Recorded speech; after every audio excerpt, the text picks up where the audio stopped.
बिस्मिल्लाहिर्रहमानिर्रहीम अस्सलामु अलैकुम। हमारे बैरून मुल्क पाकिस्तानी बहन भाई जो भी दोस्त अहबाब पाकिस्तान से बाहर जाकर अपनी रोजी कमाने के लिए, बिजनेस करने के लिए, अपने घर वालों की कफालत करने के लिए जाते हैं, अपनों से दूर रहते हुए वो अपनी सेविंग जो है वो पाकिस्तान भेजते रहते हैं। और पाकिस्तान में प्रॉपर्टी खरीदने के हवाले से पाकिस्तान का कानून क्या कहता है कि क्या उनको टैक्स देना पड़ेगा, क्या वो फाइलर हो या नॉन फाइलर ही रहें, या अगर वो फाइलर हो चुके हैं तब कितना टैक्स होगा, लेट फाइलर हैं तब कितना टैक्स होगा, कि क्या उनको फाइलर नॉन फाइलर की कैटेगरी में रखा गया है या नहीं रखा गया, कितना टैक्स देना होगा। इस हवाले से काफी ज्यादा जो है वो दोस्तों के सवाल थे। मैंने आज से पहले तकरीबन वीडियो बनाई थी बैंक अकाउंट के हवाले से कि आपने अपनी तमाम तर रसीदें अपने पास रखनी है। जिस अकाउंट से आप पैसे सेंड करते हैं उसकी एक रसीद मिलती है। जब आप पैसे विदड्रॉ करवाते हैं पाकिस्तानी, तब उसकी रसीद जो है वो माहाना अपने पास रखें या सालाना तो बनती ही बनती है। जो जैसे ही दिनों में मतलब 2 माह बाद 3 माह बाद आपको पैसे कोई भाई बहन भाई भेजता है तो उसका कम से कम रिकॉर्ड अपने पास जरूर रखें।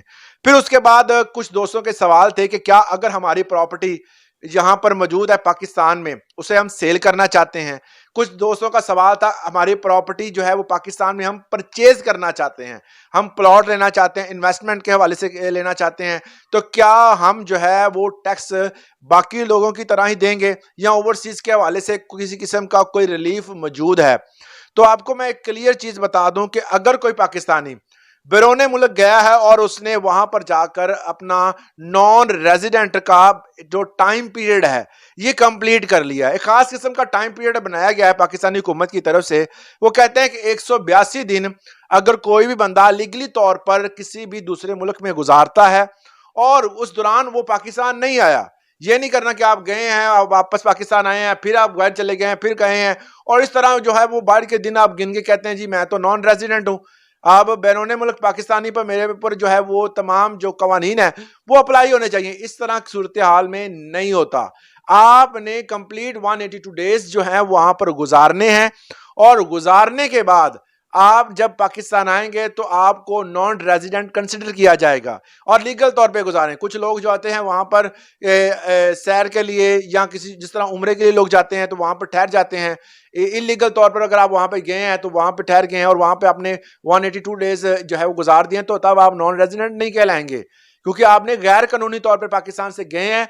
अगर कानूनी तौर पर गए और वहां पर गैर कानूनी स्टे किया है तब भी आप जो है इस कैटेगरी में नहीं आएंगे। तो आपको अगर वहां पर आपने लीगली तौर पर 182 डेज गुजार दिए हैं, आप नॉन रेजिडेंट हैं, तो आपको फाइलर नॉन फाइलर होने की जरूरत नहीं है। आपको कानूनी तौर पर जो टैक्स है वो तकरीबन 3% अदा करना पड़ेगा।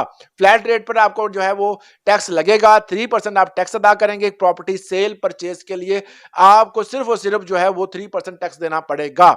ये कानूनी तौर पर जो है वो एक किस्म का रिलीफ है जो हमारे बैरून मुल्क पाकिस्तानी है उनके लिए। आप जो है वो 3% टैक्स अदा करने के बाद, मगर इसमें आपने अपना प्रूफ लाजमी देना होता है कि आप जो है वो 182 डेज गुजार दिए, आप नॉन रेजिडेंट हैं और आपका जो है वो नॉन रेजिडेंट का कार्ड जो है वो बना हुआ है। इस तरह आप प्रूफ देंगे, उसके बाद आपको जो है वो टैक्स में रिलीफ मिल जाएगा। अगर आप पहले भी हैं, कुछ लोग कहते हैं जी हम पहले फाइलर थे उसके बाद हमने जो है वो अपना रिटर्न फाइल नहीं किए, हमें जो है वो नॉन फाइलर कैसे हो जाएं।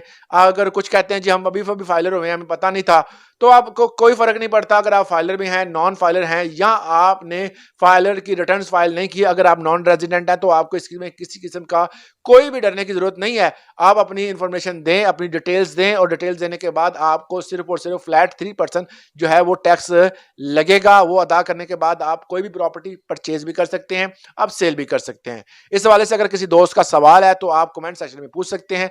आज के लिए इतना ही, इजाजत दें, अल्लाह हाफिज।